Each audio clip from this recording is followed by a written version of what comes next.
Hello students and welcome back to my channel. So students, आज हम discuss करेंगे chapter number 13 of your class 7 science, that is motion and time. तो यहाँ पे हम कुछ इंपॉर्टेंट टर्म्स को डिस्कस करेंगे। So let's see. Explain the following terms. यहाँ पे ऑल टोटल आपको 3 टर्म्स गिवन है, that is oscillatory motion, uniform motion and non uniform motion. So let's see one by one. First is oscillatory motion. ये क्या है? It is a form of periodic motion in which an object performs the same motion repeatedly. बहुत ही important line है, same motion repeatedly. Oscillatory motion can go indefinitely in the absence of friction.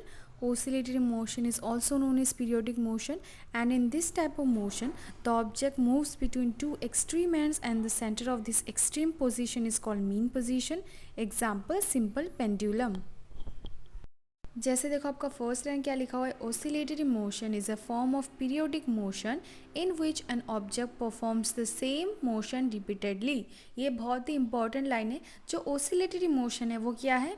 वो वैसा motion को हम बोलेंगे, या फिर हम बोल सकते पीरियोडिक मोशन, यानी रिपीट होना एक मोशन का रिपीटेड वर्शन, उसी को बोलेंगे हम लोग periodic motion.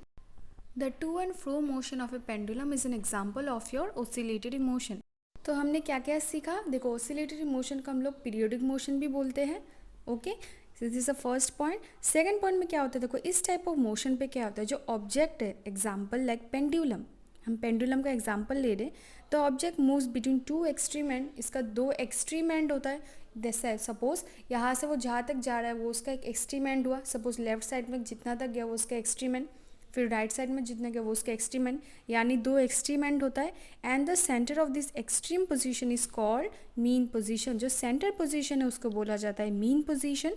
For example, simple pendulum. तो यहाँ पे जैसे आपको डायग्राम दिख रहा है, ए एंड सी, ये क्या है? ये दोनों एक्सट्रीम एंड है। Let's write down, A and C, ये दोनों क्या है? Extreme ends. बी क्या है? ये आपका मीन पोजीशन है। तो ये जो बॉब है जहाँ तक जा रहा है ये इसका एक्सट्रीम एंड है। जैसे ए एंड बी हमने यहाँ पे देखा, A and C, and B आपका क्या है? Mean position, that is a point of suspension. तो हम लोग क्या समझे? Oscillation is going back and forth repeatedly between two positions. जैसे यहाँ पे आपको ए एंड सी दिख रहा होगा, वो क्या हो रहा है? ये दोनों एक्सट्रीम एंड, जहाँ तक गया वो उसका एक्सट्रीम एंड हुआ। अभी नेक्स्ट क्या है? देखो, यूनिफॉर्म मोशन। अब यूनिफॉर्म मोशन का क्या मतलब हुआ? Let's see. When an object travels equal distance in equal time in a straight line, it is called uniform motion. The first line is very important. Velocity of the object remains the same throughout the journey. There is zero acceleration in this kind of motion. The distance time graph makes a straight line. Example, moving blades of a ceiling fan. तो distance time graph कैसा हुआ? एक straight line. तो uniform motion क्या है? देखो, जब एक ऑब्जेक्ट ट्रैवल करता है equal distance in equal interval of time, उसको बोला जाता है uniform speed.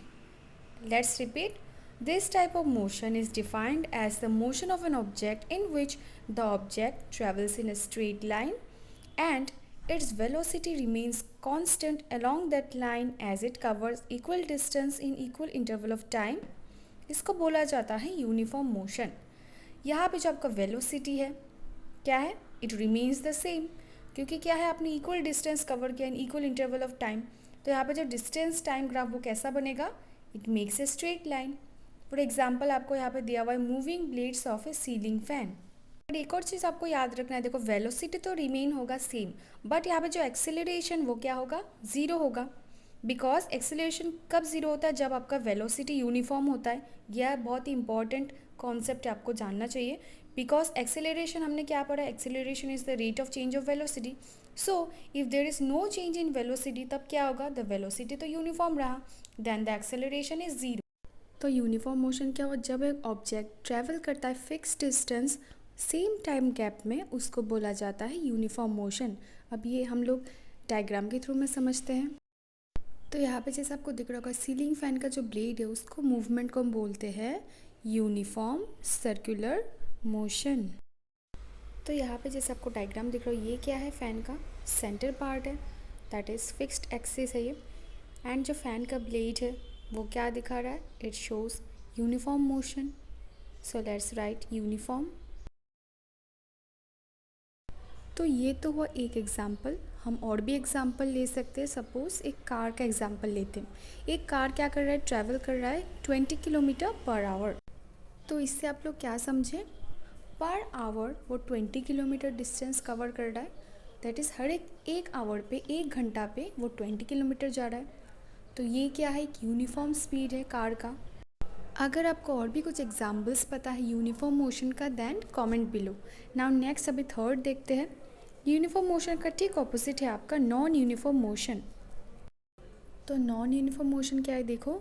In non uniform motion the graph between distance and time is not a straight line. बहुत इंपॉर्टेंट है ये।